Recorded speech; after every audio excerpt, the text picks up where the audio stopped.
오늘 아침 저희에게 주신 은혜의 말씀은 빌립보서 2장 12절부터 18절까지의 말씀입니다. 빌립보서 2장 12절부터 18절 말씀입니다. 성령으로 기록된 하나님의 말씀을 봉독해 드릴 때 여러분의 삶과 귀에 은혜가 있길 바랍니다. 하나님의 말씀입니다. 그러므로 나의 사랑하는 자들아, 너희가 나 있을 때뿐 아니라 더욱 지금 나 없을 때에도 항상 복종하여 두렵고 떨림으로 너희 구원을 이루라. 너희 안에서 행하시는 이는 하나님이시니 자기의 기쁘신 뜻을 위하여 너희로 소원을 두고 행하게 하시나니 모든 일을 원망과 시비가 없이 하라. 이는 너희가 흠이 없고 순전하여 어그러지고 거스리는 세대 가운데서 하나님의 흠없는 자녀로 세상에서 그들 가운데 빛들로 나타내며 생명의 말씀을 밝혀 나의 다름질도 헛되이 아니하고 수고도 헛되이 아니하므로 그리스도의 날에 나로 자랑할 것이 있게 하려 함이라.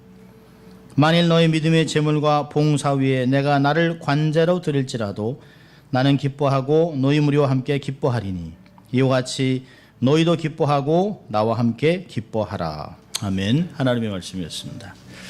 Good morning. 예, 좋은 아침입니다. 날씨가 좀 꾸물꾸물하죠. 이게 좀 습합니다. 오늘 날씨가 조금. 여러분 잘 견디시고 또 이렇게 좀 있으면 좀 따뜻한 또 이게 여름이 시작됩니다. 우리 또 한번 우리 양손을 좀 가슴에 얹고 우리가 두 번 외쳐보죠. 난 하나님의 특별한 사랑을 받은 사람입니다. 두 번 하겠습니다. 나는 하나님의 특별한 사랑을 받은 사람입니다. 나는 하나님의 특별한 사랑을 받은 사람입니다. 믿습니까, 여러분? 예. 자, 외쳐봅니다. 하나님을 기쁘시게, 예, 사람을 행복하게. 예, 그렇습니다. 지난주는 참 좋은 선교사님과 함께 교제하고 또 귀한 말씀을 또 들었습니다. 다시 저는 빌립보서로 돌아왔습니다. 오늘 본문을 보시면 12절에 그러므로라고 하는 단어로 시작합니다. 바울 서신의 특징인데요. 모든 것들 신학적으로 가르치고 또 어떤 것을 자세히 설명한 후에 적용하기 위해서 항상 그러므로, 이러므로라고 하는 단어를 많이 사용합니다. 그러니까 그러므로라고 하는 단어가 나올 때는 이전의 말씀과 지금 하는 말씀을 연결해 볼 필요가 있는 것이죠. 우리가 2장 12절부터 18절까지의 말씀을 이해하기 위해서 앞뒤의 말을 좀 생각해 볼 필요가 있습니다. 바울은 1장 말미에서 실제적인 권면을 시작합니다. 그러면서 그리스도 복음에 합당한 삶을 살아라. 그리고 2장으로 넘어가서는 마음을 같이하여 서로 다툼이나 허용으로 하지 말고 아무 일에든지 연합하라라고 얘기하고 있습니다. 그리고 그렇게 연합할 수 있는 방법은 오직 그리스도의 마음을 품는 길이라고 2장 5절부터 11절까지 이야기를 했습니다. 그러니까 2장 5절부터 11절까지는 그리스도의 돌아가심, 구속사건, 부활, 승천, 영광, 이 모든 것들을 이야기하면서 그렇게 너희들의 인생도 언젠가는 그렇게 될 것이라고 하는 걸 이야기하고 있습니다. 그러면서 오늘 본문에 그러므로라고 하는 단어를 사용하고 있는 것이에요. 사도 바울은 빌립보 교인들에 대한 마음이 아주 따뜻합니다. 각별합니다. 자기가 개척한 교회이기도 하지만 자기가 개척한 교회 성도들을 사랑하지만 자기가 스스로 묶여있는 상태이기 때문에 감옥에 갇혀있는 상태이기 때문에 그들을 더 말씀으로 가르치고 교제하고 지도하고 인도할 수 없는 그 마음 때문에 상당히 괴로워하고 있습니다. 또한 빌립보 교회 성도들도 자기의 담임 목사가 감옥에 들어가 혹시 사형당할지도 모른다고 하는 것 때문에 두려움 속에 이들은 굉장히 힘들어하는 삶을 살아갑니다. 아주 낙심해 있어요. 이들 중에 어떤 사람들은 사도 바울이 감옥에서 돌아가신다면 우리 교회는 어떻게 되나? 그럼 교회는 끝나는 건가? 우리는 어떻게 신앙생활 하지? 라고 그렇게 절망적인 마음을 갖고 있는 사람들도 있었습니다. 그래서 바울은 이것을 염두에 두고 그들에게 편지를 써나가고 있습니다. 바울은 특별히 빌립보 교인들에게 이렇게 얘기하는 거죠. 내가 풀려나야만 여러분의 신앙생활을 잘할 수 있는 것이 아닙니다. 내가 해온 것이 아니라고 얘기하고 있어요. 여러분 13절 보세요. 13절 보면 이런 말씀하고 있어요. 너희 안에 행하시는 이는 하나님이시니 자기의 기쁘신 뜻을 위하여 너희로 소원을 두고 행하게 하신다. 그래서 바울이 얘기하는 건 뭐죠? 여러분, 제가 한 것이 아닙니다. 교회를 개척한 것, 교회가 세워진 것, 여러분 안에 믿음이 생긴 것, 여러분이 선교에 힘을 쓰는 것, 여러분이 나를 사랑하는 것, 이 모든 것이 하나님이 하신 것이지 내가 한 것이 아닙니다. 여러분, 인간적인 교주와 다른 것이에요. 여러분, 목사는 절대로 신앙의 성도들의 중심에 설 수 없어요. 우리 사람들의 믿음의 중심에는 예수 그리스도 하나님만 있어야 된다고 믿습니다. 목사가 주인이 돼서는 안 돼요. 목사가 거침돌이 돼서는 안 돼요. 목사가 교회에서 가장 중요한 역할은 하겠지만 목사 때문에 사람들의 신앙이 흔들린다면 그는 목회를 잘못한 것이에요. 사도 바울은 이야기합니다. 여러분, 신앙생활의 중심은 제가 아니에요. 나만 바라보면 안 돼요. 하나님이 하셨는데 하나님만 바라봐야 되는 건 아닙니까? 라고 이야기하고 있습니다. 저도 이 말씀을 빌립보서를 공부하면서 늘 설교를 준비할 때마다 배우는 거지만, 내가 목회를 어떻게 해야 될까? 내가 혹시 하나님을 가리고 있지는 않을까? 복음을 전한다고 하지만 내가 드러나고 싶은 마음이 있지 않을까? 인정받고 싶은 마음이 왜 없겠습니까? 근데 그것은 끊임없이 목회자가 싸워나가야 되고 꺾어 없애버려야 되는 영적인 싸움입니다. 복음을 전할 때나 말씀을 가리킬 때나 교회를 인도할 때마다 하나님이 하셨다라고 하는 그 모습이 아름다운 은혜가 삶 속에 드러날 수 있어야 되는 것이죠.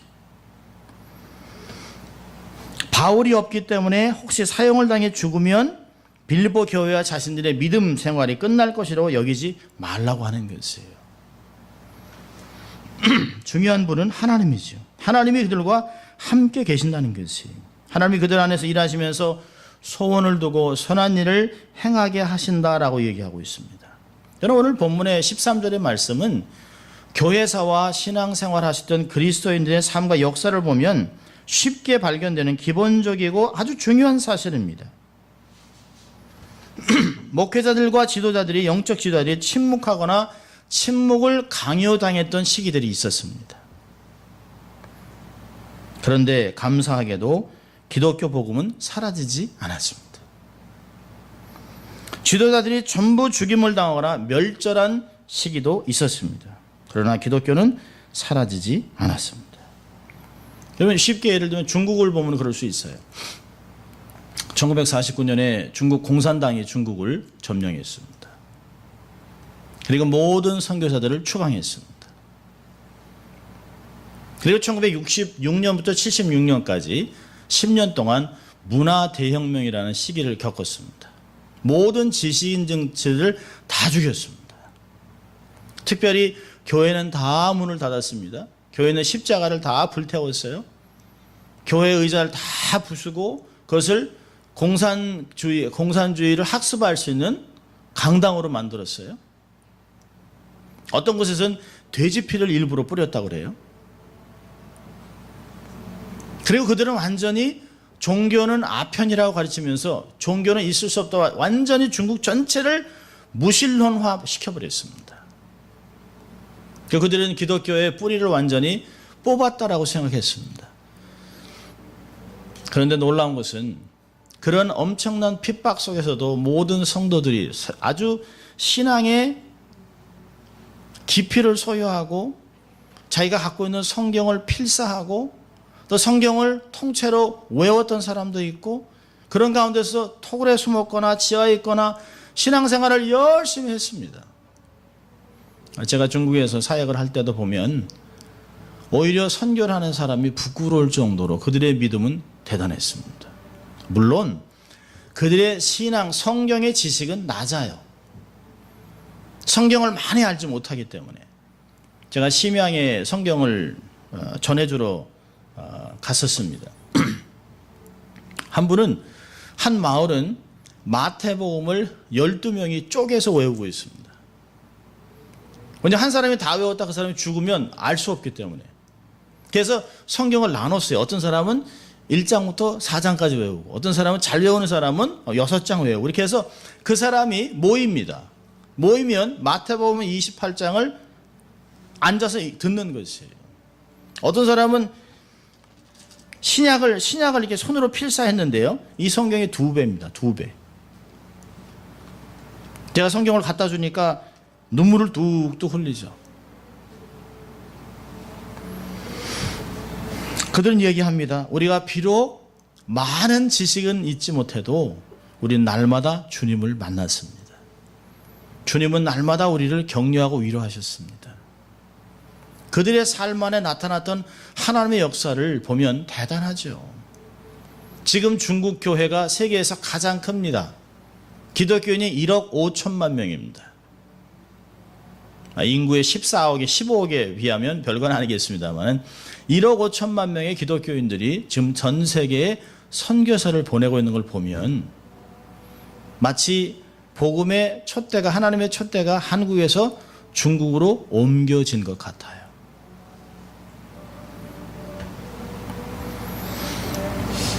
목회자가 없다 할지라도, 사역자가 다 죽임을 당하는 한이 있더라도 하나님은 죽지 않습니다. 하나님은 여전히 그들의 삶 속에 내면에서 소원을 주고 믿음을 주고 격려하고 세워주면서 하나님의 나라를 확장시켜 나갔던 것을 볼 수 있어요. 에너지를 계속해서 공급하시는 분은 하나님이다라고 하는 말씀을 2장 13절에서 얘기하고 있습니다. 자, 그런데요, 12절을 보면 이런 얘기하고 있습니다. 구원을 이루라. 너의 구원을 이루라. 바울이 빌립보 교인들에게 두렵고 떨림으로 구원을 이루라는 말은 구원을 얻기 위해서 애를 쓰라는 말이 아닙니다. 이 빌립보 교인들은 이미 구원을 받은 사람들이에요. 구원은 하나님의 주권적인 은혜죠. 하나님의 선물이죠. 우리가 어떻게 자력으로 이룰 수 있는 것들이 결코 아닙니다. 성경에서 얘기하는 구원은 3단계가 있어요. 원래 구원의 여정으로 한 10가지가 있습니다만 크게 3가지 얘기한다면 칭의, 예수를 믿는 순간적으로 의로운 사람이 돼요. 하나님의 의로운 인칭을 받습니다. 그걸 칭의라고 얘기합니다. 그리고 우리가 죽든 주님이 오시든 종말이 돼서 예수님을 만나는 그 시간을 영화라고 얘기합니다. 그것도 한순간에 이루어지는데요. 가장 중요한 것은 어느 때냐면 칭의와 영화 사이에 있는 성화 과정입니다. 성화 과정은 예수를 믿은 그 순간부터 예수님을 만나는, 우리가 죽어서 종말에 주님을 만나는 그때까지 평생 이뤄가는 과정을 성화라고 얘기합니다. 사도 바울이 오늘 빌립보 교인들에게 얘기하는 것은 너희가 받은 구원, 영광의 그 순간까지 성화의 과정을 잘 이루어가라는 것이에요. 이것을 잘못 이해하면 하나님이 우리를 구원하시는 거고 결국은 우리가 영광스러운 곳에 들어갈 텐데 아무것도 안 해도 되지 않겠나? 그렇지 않습니다. 사도 바울이 우리에게 이야기하는 것은 뭐냐면 이미 시작된 구원을, 이미 시작된 하나님의 일을 지속적으로 완성해 나가도록 최선을 다하라고 하는 것입니다. 시작한 일을 마무리하자라고 하는 말로 이야기하고 있습니다. 근데 13절에 보면 너희 안에서 행하시는 일은 하나님이시라라고 얘기하고 있습니다. 그 하나님이 하나님의 기쁘신 뜻을 위해서 우리로 소원을 주고 그것을 행할 수 있도록 힘을 주신다라고 이야기하고 있습니다. 바울은 구원받은 성도들의 성화 과정도 하나님이 주장하고 있다라고 얘기하고 있습니다. 하나님은 거저 주시는 믿음의 구원도 주지만 그 받은 구원에 대해서 감사하고 순종하는 성화의 기능까지 하나님이 다 이루어 가고 있다라고 얘기하고 있습니다. 마치 우리가 자녀를 낳았어요. 부모가 되었습니다. 그렇지만 부모가 되는 것보다 더 쉬운 건 더 어려운 건 뭘까요? 부모로 살아가는 것이 훨씬 어렵습니다. 하나님도요, 우리를 태초에 만세전에 우리를 택하시고 때가 돼서 믿음을 주셔서 우리를 하나님의 아들로 입양하셨어요. 그리고 마지막 때까지 우리를 계속해서 양육하는 과정을 하나님이 이루어가고 있다는 것이에요. 사도 바울은 다른 서신에서도 이렇게 얘기하고 있습니다. 골로새 1장 29절에 보면 내 속에서 능력으로 역사하시는 이의 역사를 따라 힘을 다하여 수고한다. 갈라디아서 5장에서 3장 5절에서는요. 너에게 성령을 주시고 너희 가운데 능력을 행하시는 이가 바로 하나님이라고 얘기하고 있습니다. 여러분 빌립보서 1장 6절 보세요. 빌립보서 1장 6절에 이미 우리가 봤습니다. 빌립보서 1장 6절 같이 읽습니다. 너희 속에 착한 일을 시작하신 이가 그리스도 예수의 날까지 이루실 줄을 우리가 확신하노라. 그렇죠. 하나님이 우리 안에서 믿음이라는 걸 주셨어요. 구원으로 우리를 선택하셨어요. 그리고 그 구원을 완전히 완성하는 그때까지 하나님이 이루어 가시겠다라고 약속을 해놓으신 말씀입니다. 어떻게 해요? 로마서 8장 26절을 보면 우리가 말씀대로 삶을 살지 못하면 탄식하며 기도하죠. 보혜사의 기능이 많습니다. 성령이 우리 안에서 어떤 때는 낙심되고 좌절할 때 말씀을 기억나게 하시고 감동을 주시고 가르치시고 꾸짖기도 하시고 두려움도 하고 우리가 삶 속에서 어떤 악한 일을 하려고 하면 미래에 대한 계산을 하게 합니다. 이거 이렇게 하면 잘못되면 하나님이 안 기뻐하고 어려움을 당할 수 있다. 하지 말아야지. 라고 하는 가르침과 감동과 인도함이 우리의 삶에 있다는 것이에요. 어떤 때는요. 낙심되고 좌절됐는데 은사와 능력을 통해서 우리의 삶이 회복되고 치유되는 역사도 나타난다는 것이에요. 사람이 하는 것이 아니에요. 하나님이 우리 안에서 성령 하나님이 다양한 모습으로 다양한 능력으로 다양한 방법으로 우리의 삶을 매 순간 인도하고 있다는 것을 말씀하고 있습니다. 그렇기 때문에 우리에게 허락하신 놀라운 구원을 가볍게 취급해서는 안 돼요. 오히려 감사하고 기뻐해야 되는 것이죠. 여러분 자녀들이 부모들이 수고하는 걸 보고 엄마 아버지가 당연히 그거 해야죠.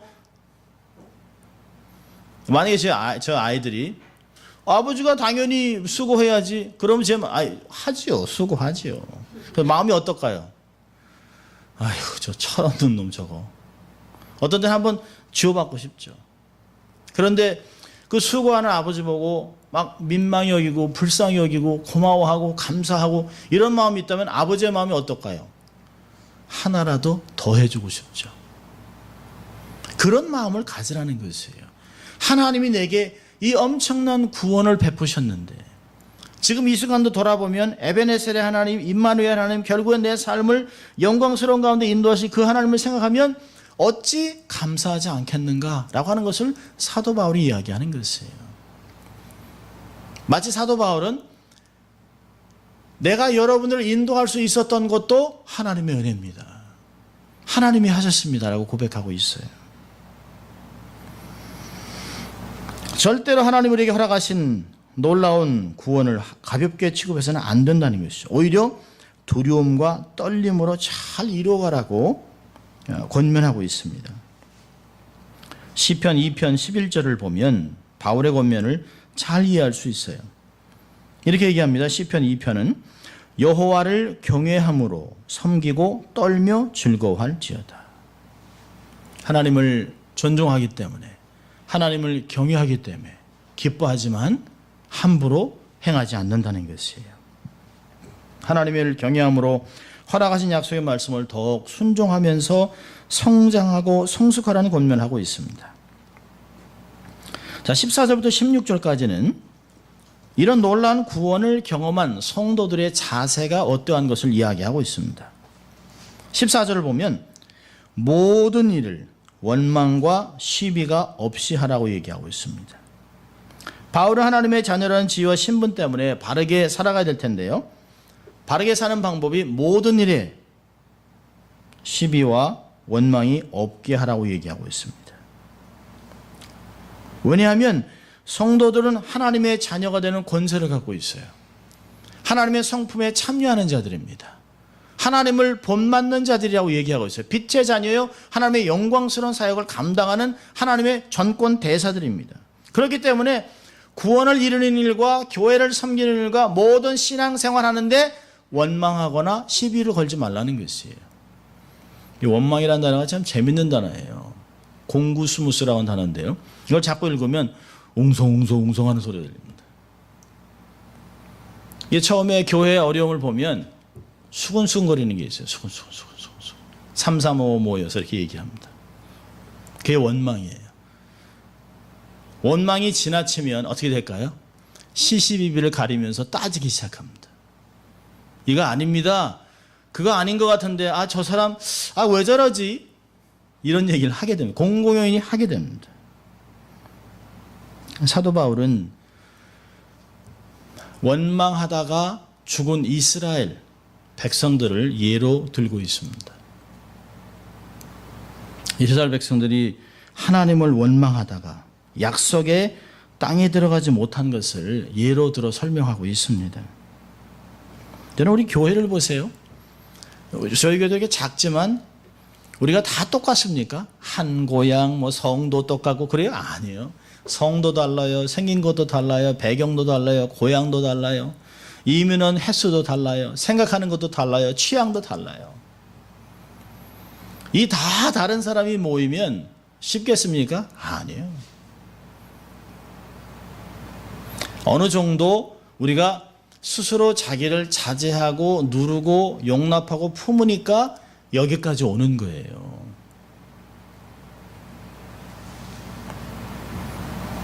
세상에 완전한 가족이 없어요. 완전한 교회도 없습니다. 다른 의견이 있을 수 있어요. 중요한 것은 나와 의견이 다르기 때문에 틀렸다 그러면 안 된다는 것이에요. 여러분, 손가락이 5개 길이가 다른 게 틀린 겁니까? 아니에요. 다른 거예요. 다른 것은 필요한 것이에요. 다르기 때문에 주목이 만들어지는 것이에요. 다르기 때문에 다양한 일을 할 수 있는 것이에요. 그런데 이 다른 것 때문에 원망하고 시비하고 내 생각대로 내 방법대로 안 되니까 어려움을 주면 교회는 독이 되는 것입니다. 근데 결국은 망하게 됩니다. 여러분, 바울은 예수님의 자세를 설명해 줬잖아요. 십자가에 죽으실 때까지 순종하셨다. 예수님이 겟세마네 동산에서 기도하시면서 하나님 앞에 백성들을 원망하지 않았습니다. 아버지, 내가 이렇게 수고하는데 저 인간들이 날 모릅니다. 이렇게 얘기하지 않았죠. 십자가에 돌아가시면서도 저희들이 하는 것을 저들이 알지 못하면 용서해달라고 얘기했습니다.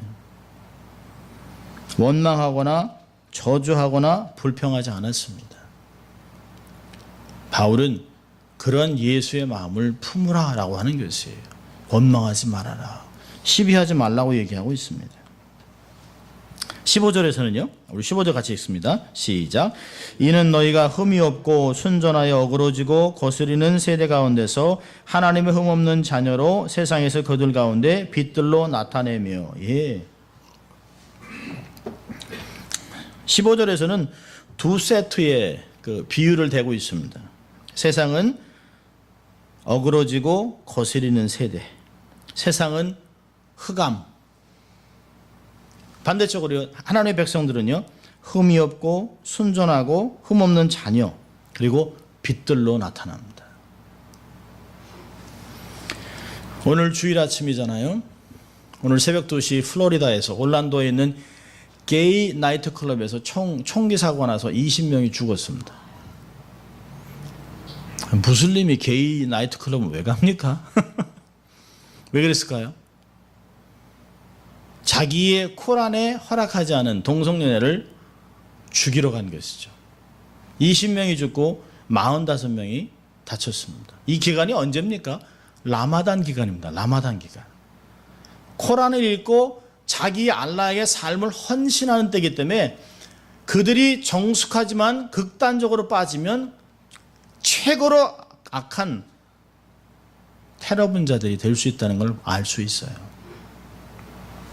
한국은요, 게이 프라이드, 어저께 있었던 동성연애 축제, 뉴스를 보니까 가관입니다. 눈 뜨고 볼 수가 없어요. 젊은이들이 하는 이야기가 뭔지 아세요?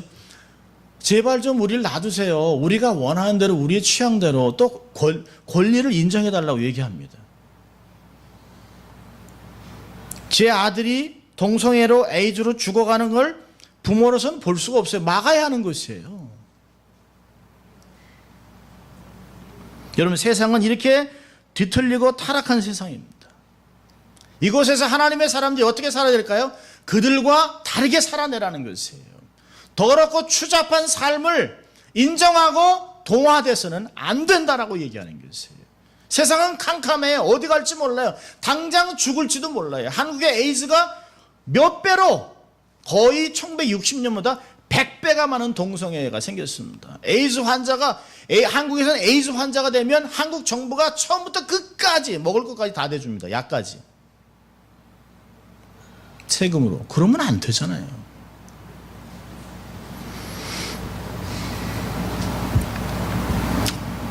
뒤틀리고 타락한 세상 속에서 흠없는 순전한, 마치 성전에서 하나님께 바쳐지는 제물과 같이 순전한, 순결한, 정결한 신부 같은 삶을 살아내야 된다라고 하는 것입니다. 그 결과로 암흑의 세상에서 별들과 같이 빛나게 된다는 것이에요. 여러분, 별로 빛난다는 건 뭐예요? 교회의 사명입니다. 여러분, 세상 사람들이 교회를 욕하는 이유가 뭘까요? 관심이 있어요. 관심이 없으면 욕도 안 합니다. 세상은 그렇게 타락하게 살아도 얘기하는 게 뭐예요? 우리는 이렇게 살아도 교회만은 깨끗하게 살아주십시오. 교회가 빛을 발해주십시오. 소금의 역할을 감당해 주십시오. 우리를 살려달라고 이야기하는 것이에요. 세상에 손가락질하는 것에서 우리가 대적하고 그들을 저주할 이유가 없는 거예요. 우리가 우리의 사명을 감당하기 위해서 먼저 구성원들이 깨끗하고 정결하게 살아야 된다는 것입니다. 이것이 교회 사명 수행의 기본 조건이에요. 이런 바울의 권면은 주님의 산상순의 말씀과 동일한 선상에 있습니다.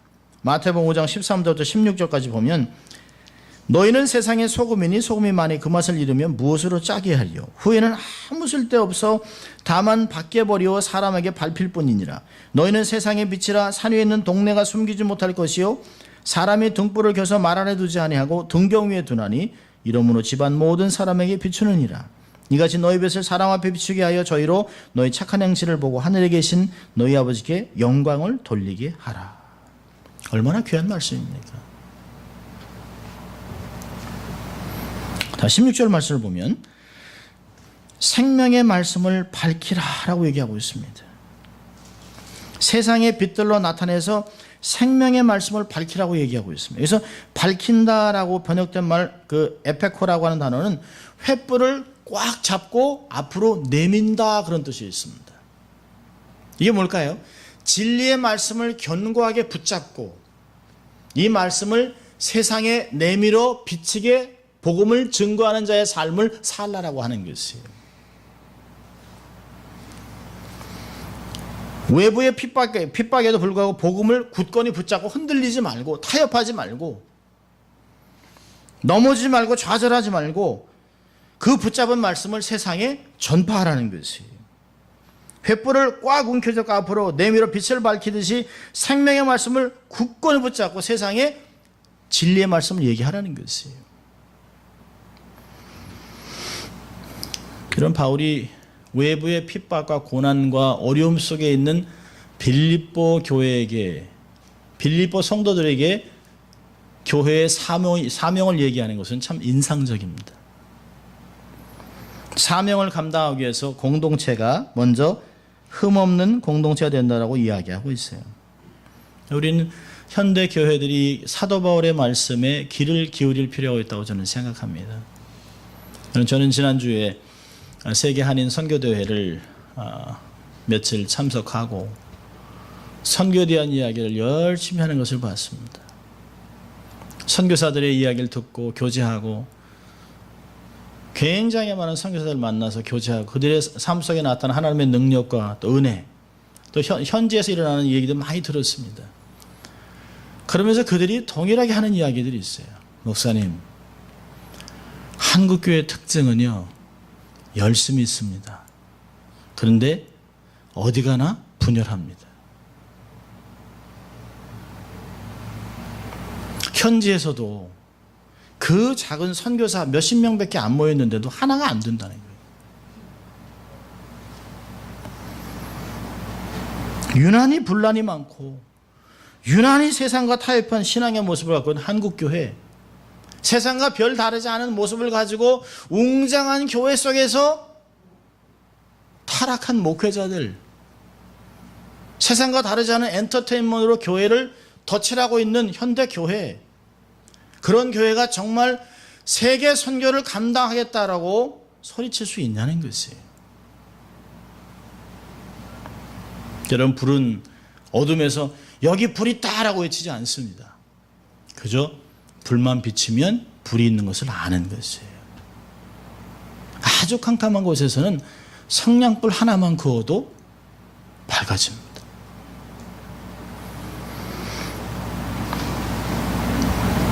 교회의 몸집을 키우고 소리를 내기보다 더 중요한 것은 생명의 말씀을 붙잡고 온전한 공동체가 돼서 그 말씀대로 삶을 살아내는 것이에요.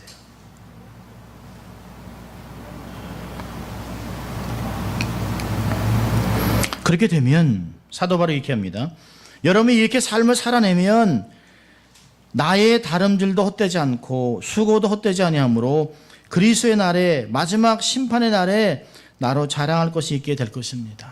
여러분, 나의 정말 하나님 앞에 자랑이 될 수 있도록 여러분이 바른 교회가 되어 주십시오. 바른 성도가 되어달라고 사도 바울이 권면하고 있어요. 그리고 17절 18절에 비장한 각오를 표현하고 있습니다. 17절 보면 너희 믿음의 제물과 봉사 후에 내가 나를 관제로 드릴지라도 나는 기뻐하고 너희 무리와 함께 기뻐하겠다. 여러분, 제물과 섬김은 성전의 제사 용어입니다. 제물을 바칠 때 예배를 드릴 걸 말하는 것이에요. 예수님의 십자가로 인해서 더 이상 제사 제도는 없어졌습니다. 제사의 모든 제사 기능을 완성했기 때문에 더 이상 제사를 드리지 않습니다. 근데 바울은 여기서 이 그림 언어로 설명하면서 빌립보 교인의 믿음과 순종을 통해서 하나님께 드린 예배를 말하고 있어요. 바울이 로마 교회에 똑같은 글을 썼잖아요. 로마서 12장 1절에 너의 몸을 하나님이 기뻐하시는 거룩한 산 제사로 드리라. 이는 너희의 드릴 영적 예배니라. 17절에 너의 믿음의 제물, 여러분들의 삶과 봉사와 믿음의 생활이 마치 하나님께 바쳐드리는 제물과 같습니다 라고 얘기하고 있어요. 그리고 거기서 자기를 관제로 드리겠다고 얘기하고 있습니다. 관제는 뭘까요? 원래 짐승 제사를 드릴 때 마지막 순서로 그 제물 위에 포도주를 쏟아붓는 것을 뜻하고 있습니다. 바울은 자기가 사형으로 뿌려질 피를 포도주같이 연상시키고 있습니다.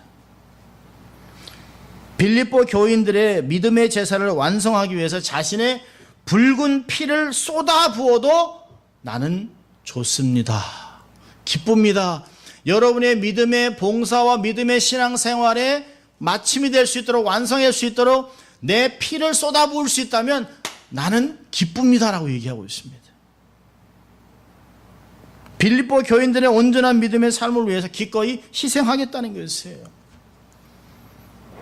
얼마나 목회자들이 가슴에 새겨야 될 말씀인지 몰라요. 성도들 위해 죽어야 되는 목사들이 최고의 차, 최고의 집, 최고의 사례를 요구하는 걸 보면 현저교회가 타락하지 않고 견디는 게 기적이라고 저는 생각합니다.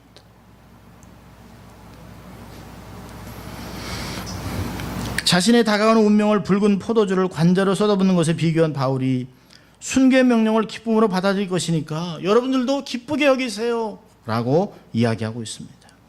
나는 함께 기뻐하겠다. 이와 같이 너희도 기뻐하고 나와 함께 기뻐하라. 바울의 운명에 대해 걱정과 시름에 빠질 빌립보 교우들을 위로하기 위해서 한 말입니다. 얼마나 기가 막힌 목회자의 마음인지 몰라요. 마치 바울이 내가 여러분들을 위해 죽을 수 있는 것, 이게 얼마나 하나님께 영광입니까? 하나님이 다 하시고 하나님이 다 행하시고 내 안에 이런 마음 주신 것까지도 하나님이 하셨는데 여러분 안에서 역사하신 하나님도 동일한 하나님이 아닙니까? 절대로 낙심하지 마세요. 좌절하지 마세요. 어려운 환경 속에서 포기하지 마십시오. 하나님만 바라보면 됩니다 라고 이야기하고 있습니다. 이런 바울을 담임 목회자로 두었던 빌립보 교회는 얼마나 행복할까요? 그런 거 보면 얼마나 부족한지 몰라요.